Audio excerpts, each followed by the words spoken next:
Hi guys. So I'm away from the studio today, but I wanted to talk a little bit about why is it important to pay attention to the details of your body, the smaller parts. And mainly you could just say that every part of your body is a link in the chain, and the chain is only so strong as its weakest link. You know, there's a modern or a common cliche. You know, more physiologically is that if you're not paying attention to the full range of motion of all the parts of your body, those parts that we don't pay attention to actually start to, they actually lose blood flow. The body's a very efficient machine, and whatever's not being used, it gets rid of. It says, oh, that's not needed in my modern life, so I'm going to get rid of it. So for example, we end up with very shortened hamstrings, but that affects the way we walk. But I want to pay attention to a little bit with what happens with our hands. So we tend to use our arms in a very limited range of motion, and our hands specifically. In modern life, it's oftentimes we're typing a lot or eating, or everything seems to be kind of in this position, more or less, you know, kind of forward and internally rotated with the arms. And you see over time this kind of thing where the let's see, the best angle to see it at, where the thumb tends to travel inward, and there's this kind of curling in of the hands that happens, especially as you get older. And this is representative, like the body is adapting to not ever having to spread that hand all the way out. And well, why is that important? Say it's like, well, okay, if my lifestyle doesn't require me to do this, you know, why does that matter? Why is it not why is it a big deal if I have that going on? Well, mainly because of what I mentioned before, is that you're actually losing, cellular health in these areas. It's in a way, not to be dramatic, but it's dying. You know, you're losing your blood flow, but the most important thing I want to get to, I'm thinking through this as I'm talking, is how it actually affects more than we think. You know, oftentimes we think, but I'm going to look at the hands, but we think like, well, okay, that's one part of my body and I'll just focus there. But what actually happens is that it affects a lot of different motions all the way up the chain.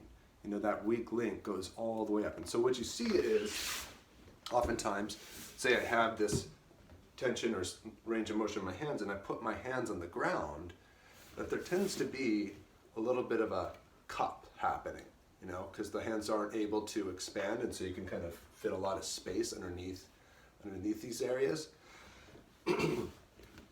What that does is it ends up putting a lot of pressure right into one little point in the wrist.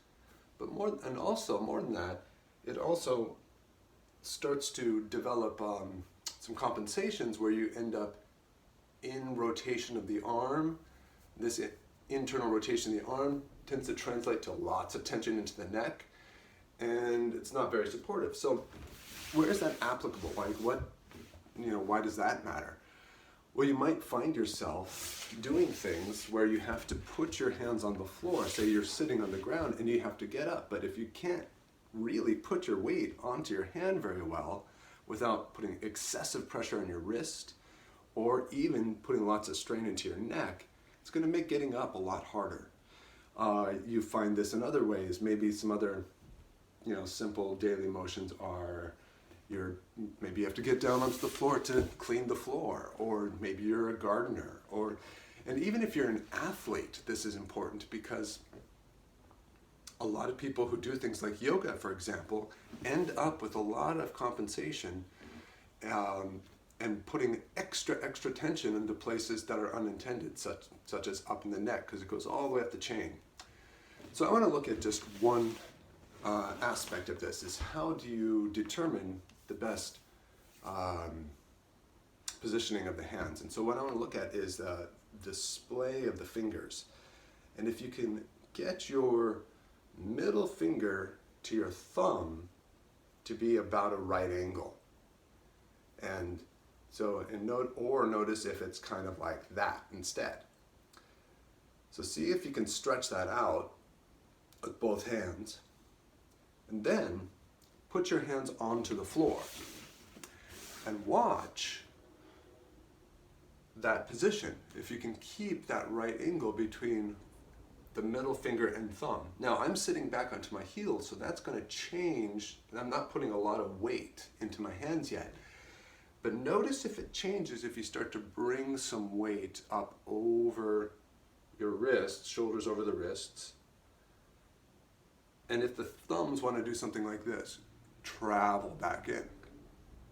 So that's actually the assessment and the exercise and corrective in itself. You can just try to keep that right angle between your middle finger and your thumb. And then practice bringing weight over the hand, a little bit back and forth, without losing the splay of the fingers. You can practice rocking side to side, or circles. Those are all great ways to readapt so that you have better stability through the whole hand. It helps disperse all the pressure into the whole surface area of the hand so it's not all in one point of the wrist. And then then you're able to reorient the alignment of things like your forearm, your shoulder, your neck, and all the way up the chain. So play with those. See if you can put your whole hand on the ground and practice bringing your weight over it without losing the shape of the hand. Okay, have fun with that. I'll see you next time.